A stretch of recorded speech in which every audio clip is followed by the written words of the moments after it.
Kalau Tuhan mau pakai kehidupan kita, saudaraku, tentunya kita dipakai karena anugerah Tuhan, karena kasih karunia-Nya.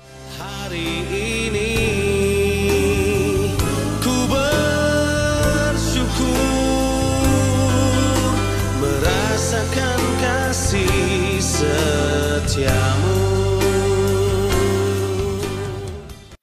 Shalom saudara, selamat pagi. Kita ketemu kembali pagi ini dalam Morning Devotion. Walaupun sudah lama sekali kita tidak berjumpa, puji Tuhan hari ini kita bisa berjumpa dengan damai sejahtera Tuhan. Selamat pagi saudara-saudara.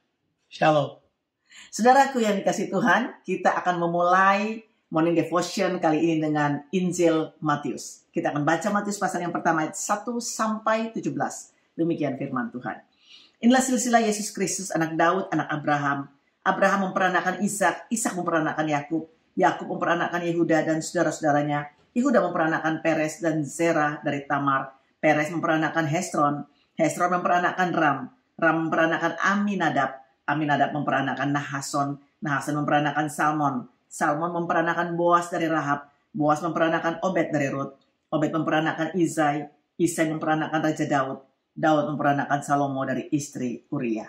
Salomo memperanakan Rahabeam, Rahabeam memperanakan Abia, Abia memperanakan Asa, Asa memperanakan Yosafat, Yosafat memperanakan Yoram, Yoram memperanakan Uzia, Uzia memperanakan Yotam, Yotam memperanakan Ahas, Ahas memperanakan Hizkia, Hizkia memperanakan Manasye, Manasye memperanakan Amon, Amon memperanakan Yosia, Yosia memperanakan Yekonia, dan saudara-saudaranya pada waktu pembuangan ke Babel.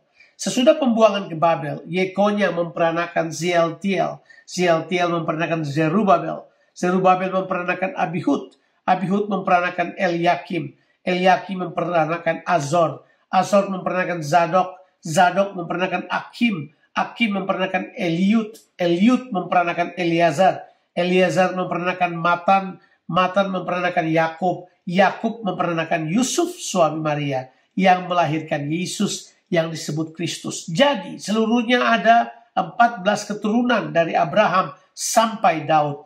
14 keturunan dari Daud sampai pembuangan ke Babel. Dan 14 keturunan dari pembuangan ke Babel sampai Kristus.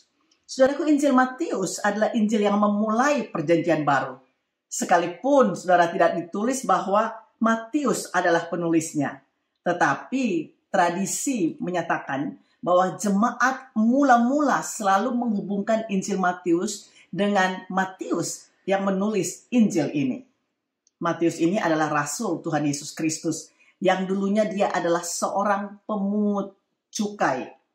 Juga dalam banyak catatan-catatan selama 15 tahun setelah kebangkitan Tuhan Yesus Kristus, Matius memberitakan Injil Kristus di daerah Palestina dan juga tentunya bangsa-bangsa lain.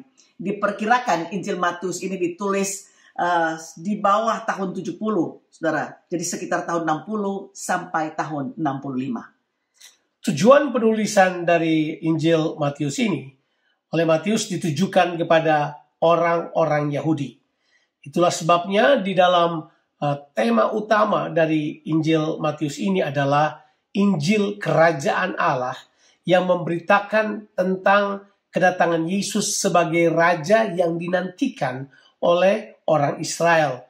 Itulah sebabnya kalau saudara membaca Injil Matius, saudara akan menemukan Matius membawa Yesus dalam silsilah, membawa Yesus dalam nubuatan-nubuatan yang berhubungan dengan Mesias yang dijanjikan di dalam perjanjian lama. Karena memang fokus dari Injil Matius adalah Injil tentang kerajaan Allah di mana Yesus adalah Raja. Saudaraku, dalam pembacaan kita ini dimulai dengan silsilah.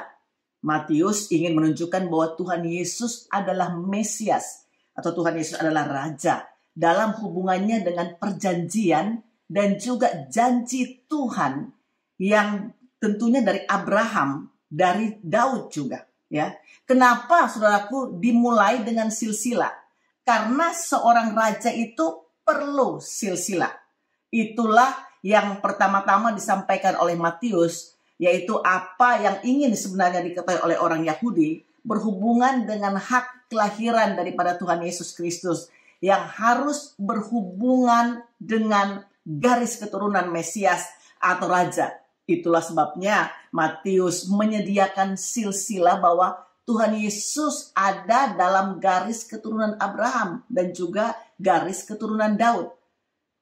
Saudara, ayatnya yang ke-16 pembacaan kita tadi, di mana dikatakan bahwa perhatikan bagaimana Matius menekankan bahwa Yusuf adalah suami Maria. Saudara, kalau kita melihat ini, bahwa Yusuf itu adalah suami Maria yang melahirkan Tuhan Yesus. Penulisan ayat ini, saudaraku, agak berbeda tentunya dengan yang sebelumnya. Karena tidak disebut bahwa Yusuf memperanakkan Yesus. Karena Matius ingin menekankan bahwa Yesus adalah anak Allah. Ya. Nah, kalau saudara memperhatikan silsilah demi silsilah ini, kadang-kadang orang berpikir, untuk apa ya silsilah ini? Ya kan? Nah, tadi istri saya sudah katakan bahwa supaya menunjukkan garis keturunan dari Yesus itu berasal dari Raja Daud. Karena itu memang nubuatan tentang datangnya Mesias datang dari keturunan Daud. Tetapi kalau kita membaca silsilah, ada beberapa hal yang dapat kita tarik dari hal tersebut. Yang pertama, bahwa Allah kita adalah Allah generasi yang setia dari generasi yang satu kepada generasi yang berikut. Dia adalah covenant keeping God. Dia adalah Allah yang setia memegang perjanjiannya terhadap umatnya. Yang kedua, di situ kalau saudara mempelajari silsilah lain, saudara akan menemukan cerita demi cerita bagaimana Allah juga ingin melibatkan bangsa-bangsa lain di dalamnya. Jadi ada aspek misional yang coba ditunjukkan di dalam penulisan dari Injil ini. Makanya ada silsilah, di dalamnya ada Rahab, di dalamnya ada Ruth, dan kemudian di dalamnya ada orang-orang yang ditulis namanya, mereka berasal dari bangsa kafir. Misalnya Bathsheba tidak disebut sebagai istri Daud, tetapi disebut sebagai istri Uria. Tapi Daud melahirkan keturunan lewat istri Uria, orang Het itu. Kemudian kalau sudah baca, kelihatannya memang silsilah ini menunjukkan tentang karya anugerah Tuhan, karya penebusan yang telah Dia rancang dengan benar, dan itu melibatkan bangsa-bangsa lain. Tapi juga yang luar biasanya, melihat silsilah ini, bahwa Tuhan memakai orang biasa. Ya. Orang yang kelihatannya tidak diperhitungkan. Tapi orang-orang tersebut kemudian termasuk di dalam rencana penebusan Allah, rencana kerajaan Allah dinyatakan di muka bumi ini. Saudaraku, Tuhan tidak pernah memandang latar belakang kita. Tuhan tidak pernah memandang masa lalu kita. Kalau Tuhan mau pakai kehidupan kita, saudaraku, tentunya kita dipakai karena anugerah Tuhan, karena kasih karunia-Nya. Saudaraku, Injil Matius adalah Injil yang menekankan tentang kerajaan Allah. Sudahkah kehidupan saudara diperintah oleh Raja di atas segala raja, yaitu Tuhan Yesus Kristus. Karena Yesus adalah Raja yang agung. Tuhan Yesus memberkati saudara sekalian. Amin.